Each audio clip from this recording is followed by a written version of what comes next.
हमारी इस दुनिया में अनगिनत लोग हैं। वह सब एक दूसरे से बिल्कुल अलग हैं, तो जाहिर सी बात है उनके एक्सपीरियंसेस भी अलग होंगे। चलिए बात करते हैं इन मोहतरमा की। ये है तपस्या, यानी कि मैं आजकल अपने हस्बैंड और बेटे के साथ कनाडा में रह रही हैं।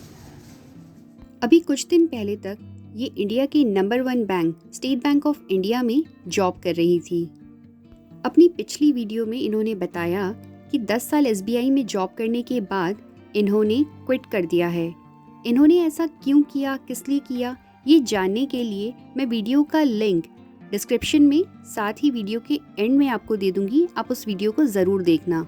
Hello friends, welcome back to smile with Tapasya channel. आज अपना एक्सपीरियंस शेयर करने से पहले मैं सबसे पहले आप सबका धन्यवाद करना चाहती हूँ, क्योंकि आप सब ने मेरी लास्ट वीडियो पर इतना सारा प्यार बरसाया है। मेरे चैनल को काफ़ी सारे लोगों ने सब्सक्राइब किया है, उसके लिए थैंक यू सो मच।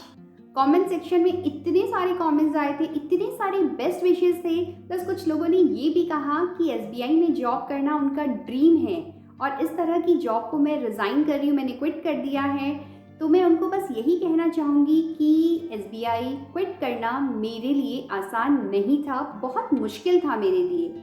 अगर मेरी मजबूरी ना होती तो मैं एसबीआई कभी नहीं छोड़ती, बस रिटायर होती मैं वहाँ से सीधा। वो कहते हैं ना, everything happens for a reason. Let's see क्या होने वाला है, मुझे भी नहीं पता, वो तो सिर्फ भगवान को पता है। आप सब जो इस साल एसबीआई के एग्ज़ाम में अपीयर हो रहे हैं या आने वाले टाइम में एग्ज़ाम देने वाले हैं, उनको मेरी तरफ से ऑल द वेरी बेस्ट। अब जानते हैं कि मेरा एसबीआई में 10 इयर्स का एक्सपीरियंस कैसा रहा। तो बात है सन 2009 की, जब कई सालों के बाद स्टेट बैंक ऑफ इंडिया ने क्लरिकल की वैकेंसीज निकाली। देश भर से लाखों लोगों ने इस एग्ज़ाम को दिया और उसमें से कई हजार सेलेक्ट भी हो गए और उन्हीं हजारों सेलेक्टेड कैंडिडेट्स में से एक सौभाग्यशाली कैंडिडेट आपके सामने बैठा है। 5 जनवरी 2009 ये मेरी डेट ऑफ ज्वाइनिंग थी और देहरादून की एक ब्रांच में मुझे पहली पोस्टिंग मिली। एसबीआई के सीनियर स्टाफ ने हमारी नई जनरेशन का दिल खोल के स्वागत किया। उन्होंने हमें सिखाने में कोई कसर नहीं छोड़ी और हमने सीखने में कोई कसर नहीं छोड़ी। बस इसी तरह से कुछ महीने बीत गए। अच्छा, सारा काम जो है ना वो तो अच्छे से हो जाता था, लेकिन कैश काउंटर पे जब बैठने की बारी आती थी ना, तो मेरे को तो ना डर लगता था, क्योंकि भाई कैश का मामला है, कम ज़्यादा हो गया तो कैसे करेंगे। एक सर ने मुझे सिखाया हुआ था अपनी शागिर्दी में, उन्होंने कि कैसे करना है, क्या करना है। ठीक है, तो एक दिन मुझे अकेले ही कैश काउंटर पर बिठा दिया गया। पेमेंट भी हो रही थी और डिपॉजिट भी हो रहा था, सब चल रहा था अच्छा खासा। मुझे अभी भी याद है कि मुझे ना 84,000 की मुझे पेमेंट करनी थी। मेरे सामने वो कस्टमर आए, उन्होंने अपना विड्रॉल फॉर्म दिया कि लो भैया 84,000 की पेमेंट कर दो। मेरी तो पहले वो अमाउंट देखकर हवाइयाँ उड़ गई। उसके बाद फिर मैंने अच्छे से कैश निकाला और 3-4 बार उसको काउंट किया कि भैया कहीं कम ना हो जाए या कहीं ज़्यादा ना हो जाए। उसको काउंट करके मैंने कस्टमर को पेमेंट कर दी। शाम को जब मैंने कैश ड्रॉर मिलाई तो सोचो क्या हुआ होगा, मेरा 500 रुपये का कैश जो है वो शॉर्ट हो गया। ओह माय गॉड, मुझे आज भी याद है, मैं नई नई बैंक में गई हुई थी, कुछ ही महीने हुए थे और मेरा 500 का कैश शॉर्ट हो गया। ओह, फिर सोचो क्या हुआ, फिर पूरा वाउचर्स चेक होने लगे और शाम तक कुछ नहीं मिला। मेरा 500 का जो शॉर्टेज थी वो पता ही नहीं चला कि कहाँ पर जाके शॉर्ट हुआ है। फिर क्या था, फिर कैशियर साहब ने कहा कि तपस्या भाई अपने अकाउंट से 500 का जो विड्रॉल है वो एक रख दो अपनी कैश की पेटी में, कल आकर देखेंगे। तो मैं तो फिर घर जब गई, मेरी तो हालत ख़राब, पापा को, मम्मी को, सबको, भाई मैंने 500 रुपये भर दिए, मैंने 500 रुपये भर दिए, आज गड़बड़ हो गई, ये हो गया, वो हो गया। अगले दिन जब सुबह फिर मैं ऑफिस पहुंची तो वहाँ पर फिर मैंने सीसीटीवी फुटेज में देखा कि भाई मैंने कहीं 500 का नोट ज़्यादा तो नहीं दे दिया। लेकिन एट लास्ट फिर वो 500 का नोट पता ही नहीं चला कि कहाँ किसको दे दिया, तो मेरे को अपनी पॉकेट से ही भरने पड़े। उस दिन मुझे पता चला कि सही मायने में बैंकर मैं आज बनी हूँ। तो भाई इस तरह से एक्सपीरियंसेस होते हैं। आप में से जो लोग इस समय कैश काउंटर पर बैठे होंगे या फिर आगे आने वाले टाइम पर बैंक में अपॉइंट होंगे और कैश काउंटर पर बैठेंगे, उनसे मैं यही कहूँगी कि थोड़ा सा ध्यान से काम कीजिएगा। हो सकता है कि मेरे एक्सपीरियंस जो हैं वो आपके लिए फ़ायदेमंद हो, है ना। और मुझे याद आ रहा है कि मैं इसी ब्रांच में थी, सेम ब्रांच में ही थी और अकाउंट ओपनिंग की सीट पर बैठा करती थी। तो फ़रवरी का मंथ था और उस टाइम पर ना कोई एक लड़का जो था वो अकाउंट खुलवाने आया। ठीक है भई, हमने भी उसकी आईडीज़ वग़ैरह देखकर अच्छे से अकाउंट वग़ैरह खोल दिया। तो वो अकाउंट तो खुल गया, इसी तरह से अकाउंट खुलते गए। तो कई महीनों के बाद यानी कि नवंबर में वो लड़का फिर से आया। देखो शक्ल तो उसकी चेंज हुई नहीं, पर क्या था कि उसका जो आई कार्ड था ना, उसमें उसने नाम चेंज कर रखा था।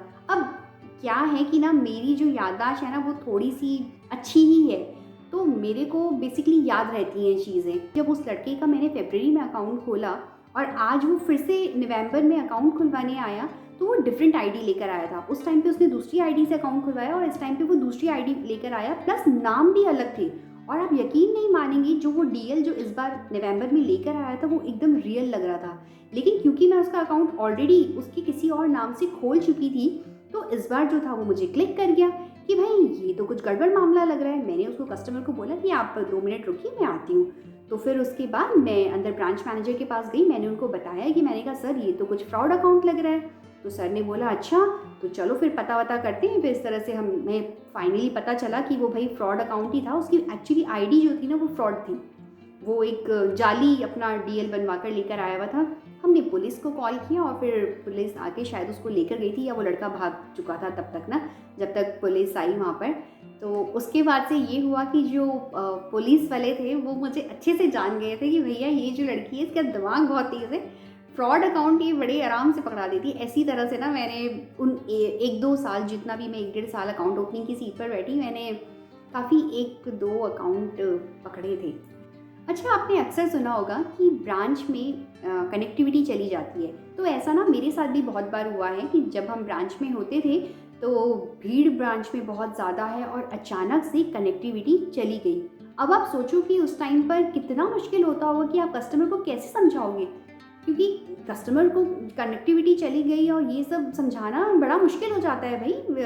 जब आप बैंक में जाओगे ना, जब आप ब्रांच में होगे, जब आपकी भर्ती हो जाएगी, या अगर आप ऑलरेडी ब्रांच में हैं तो उनको अच्छे से पता होगा कि कनेक्टिविटी चली गई है। ये चीज़ ब्रांच में आई मीन कस्टमर्स को समझाना कितना ज़्यादा मुश्किल हो जाता है। तो मेरे टाइम पर भी ऐसा हुआ। तो मैं तो बेसिकली क्या करती थी कि जब कनेक्टिविटी चली गई तो बस मेरे को तो ये बोलती थी कि सर कनेक्टिविटी चली गई है, आप बस थोड़ा सा इंतज़ार कीजिए, जैसी कनेक्टिविटी आती है मैं आपका काम फटाफट से कर दूंगी। और चेहरे पे स्माइल होती थी। मेरा ना यही फंडा था कि जब भी मैं कस्टमर्स डील करती थी, पब्लिक डीलिंग जब भी मैं करती थी, तो मेरे चेहरे पर हमेशा एक स्माइल रहा करती थी। अब पता नहीं ये अंदर से ही आती थी या पता नहीं क्या होता था, लेकिन मेरे चेहरे पर हमेशा एक स्माइल रहती थी। और शायद इसीलिए मैंने अपने चैनल का नाम स्माइल विद तपस्या भी लिख दिया है। फिर कुछ सालों के बाद मेरी शादी हो गई और मेरा ट्रांसफ़र न्यू दिल्ली हो गया।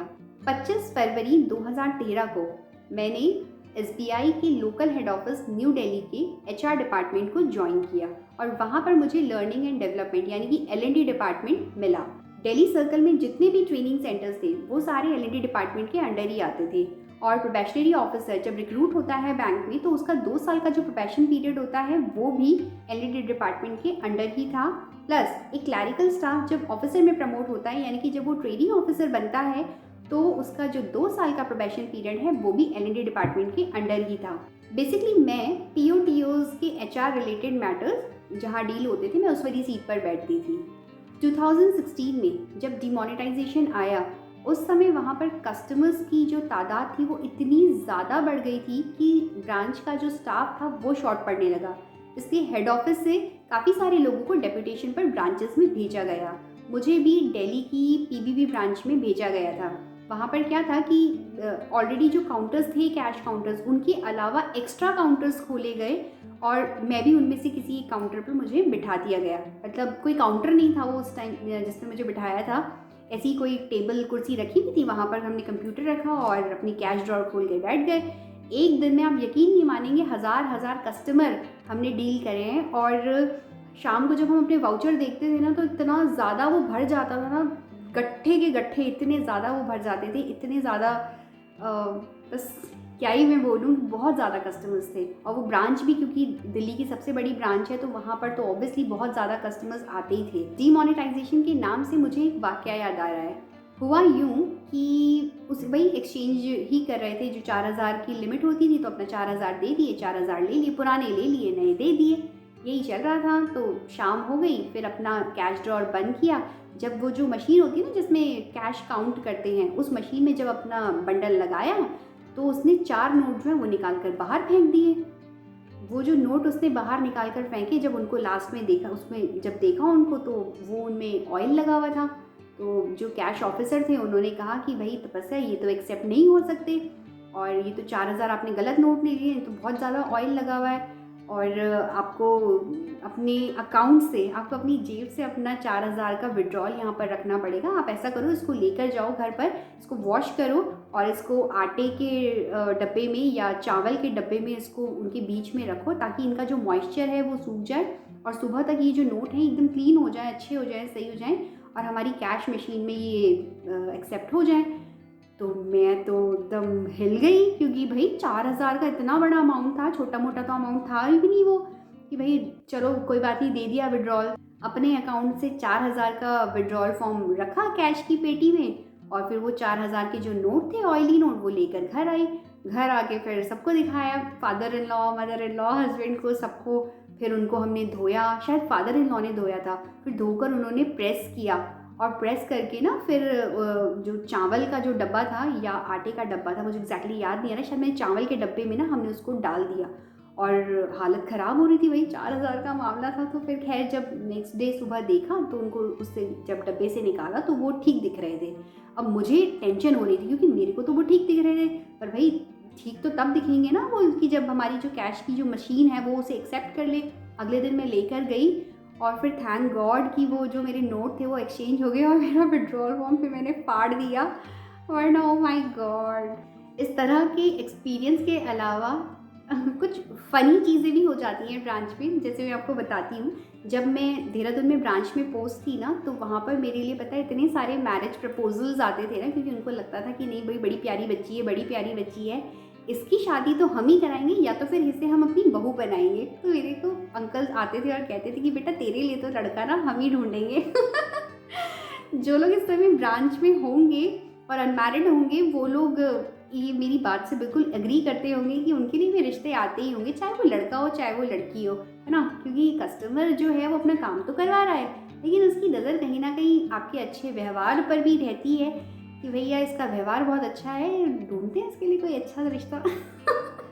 हाय, कितनी सारी यादें जुड़ी है मेरी एसबीआई के साथ। मुझे तो लगता है अगर मैं ऐसे ही बोलती रही तो ये वीडियो पता नहीं कितना लंबा हो जाएगा। और सोचो मैंने सिर्फ 10 साल की नौकरी करी है, तब मेरे ये हाल है। जो लोग अपनी फुल जो सर्विस है वो करते होंगे, यानी कि 60 साल की उम्र में जो रिटायर होते होंगे, सोचो उनके पास तो कितना कुछ होता होगा ना हमें बताने के लिए। वीडियो को इतना ही रखते हैं। अगर आपको मेरा ये एक्सपीरियंस अच्छा लगा, अगर आप और एक्सपीरियंस मेरे सुनना चाहते हैं, या किसी भी तरीके का एसबीआई से रिलेटेड कोई वीडियो अगर आप चाहते हैं कि मैं बनाऊं, तो आप मुझे कमेंट में ज़रूर बताइएगा। वीडियो को लाइक कर देना, चैनल अभी तक सब्सक्राइब नहीं किया है तो उसको सब्सक्राइब कर देना। मैं मिलूंगी आपसे बहुत जल्द नेक्स्ट वीडियो में। तब तक आप अपना ख्याल रखिए, हंसते रहिए, मुस्कुराते रहिए। Bye bye, take care.